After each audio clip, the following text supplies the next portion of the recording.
Hello, magandang oras po sa inyong lahat. Babalik live naman ako sa aking YouTube channel. Pero bago ko sisimulan ang aking kwento, huwag makalimot na ipindot ninyo ang bell button, mag-subscribe, mag-like at mag-share para palagi kayong updated sa aking mga bagong mga upload.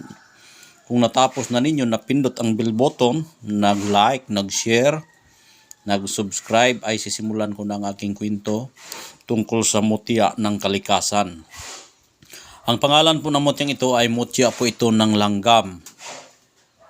Mutya ito ng langgam. Ang pangalan po sa langgam na ito ay sulom. Maraming bisis na ako nakakuha ng langgam. May mga langgam sulom na iba-iba ang kulay.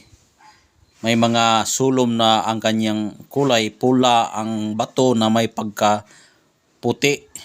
Pula-puti ang kulay sa bato na sulom. Meron ding langgam na pula pero ang kanilang mutya ay pula din na may pagkaputi rin. Halos magkahawig ang kanilang itsura pero ang magkaiba lang po sa kulay pero iba-iba ang pangalan sa magmay-ari ng langgam.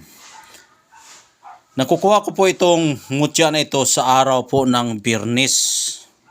Mga 1 week pa itong nakalipas, hindi pa naabutan na isang buwan.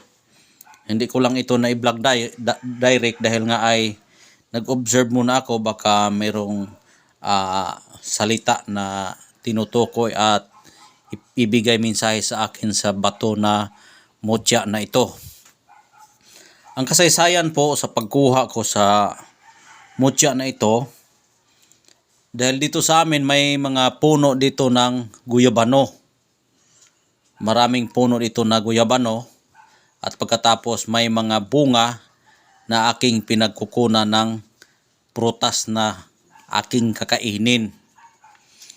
Nung may nakita akong bunga sa ibabaw ng puno ng guyabano, kinuha ko po yung bunga na hinog na. Napakasarap kainin po yung hinog. At meron din akong nakikitang bahay ng mga sulom. Pag nakakita akong bahay na sulom doon sa itaas ng guyabano, nakadikit po yan. Nakadikit po yan doon sa bahay ng sulom. At ang pinagtataka ko dyan, bakit yan nakarating doon sa ibabaw ng kanyang bahay ng sulom sa itaas. Yan po. At pinabalibutan po yan ng mga langgam at kasama rin ang kanilang bahay na nakadikit po yan. Kaya sinilip ko ng maayos, tiningnan ko talaga ng mabuti yung bahay ng sulom.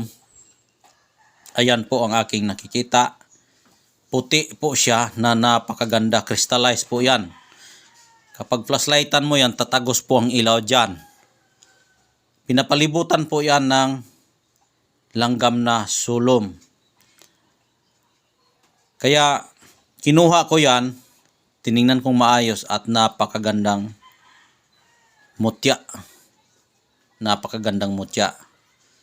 Kaya ang birtud po niyan ay pampaswerte po yan sa negosyo, sa lahat ng mga lakad ay magiging pampaswerte mo yan. Dahil kapag pampaswerte po ang pag-uusapan natin, ay maraming swerte na pwedeng gawing dahilan. Kaya ang ibig sabihin pampaswerte, maraming dahilan po yan para magiging swerte. Yan po ang ating mutya ng sulom. Yan po ang itsura.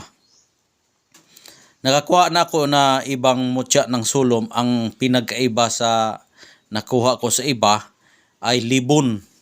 Pero ito hindi siya libon. At kitang-kita natin yung kanyang design na may pagka kumpul-kumpul na may mga sinag-sinag na mga araw at crystallized po yan. Kaya napakaganda pong tingnan ang mutya ng sulom. Mas lalo na pag ganyan ang itsura, namumuliskad siya na parang bulaklak at napakaganda po. Ayan. Kung makikita ninyo yan sa personal, napakaganda talagang tingnan.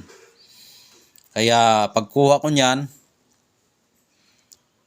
ay araw po yun ng Biyernes, pagkuha ko niyan, inobserbaran ko yung kanyang kapangyarihan. Tinago ko muna yan bago ko i-vlog kasi obserbaran ko lahat ng mga birtud na aking nakukuha. Ayon, okay naman siya at napakalakas po siya. Kaya ngayon pinapakita ko sa inyo, baka gusto ninyo ito, ay pwede nyo itong limusan sa akin para meron kayong pampaswertis sa buhay. Ayan po, kung tingnan yung maayos, ayan po ang itsura na napakaganda po. Ayan.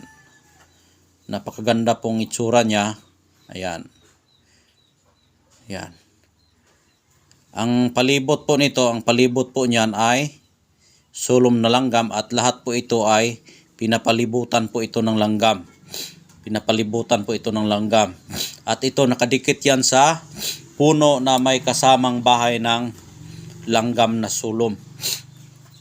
Ayan. Crystallize po ito. Kapag yung flashlightan po ito, ay napakaganda pong tingnan ito. Ayan. Yan po ang original na mutya ng sulom. Ayan. Kaya kung sino po magkagusto niyan, pwede nyo ako tawagin sa aking numero 0948066370. Yan po ang aking ipapakita sa araw ngayon na mutya na sulom. Yan, meron pa akong ipapakita sa sunod kong mga video. Bago ko ring nakuha pero hindi ko pwedeng i-insert sa isang kwento para maganda ang iyong pagtingin sa mga mutya. Isa-isahin ko lang para pwede kayo makapagpili kung ano ang mutya na inyong magustuhan. Hanggang dito na lang po. Maraming salamat. God bless po sa inyong lahat. Bye-bye. Ingat po kayo palagi.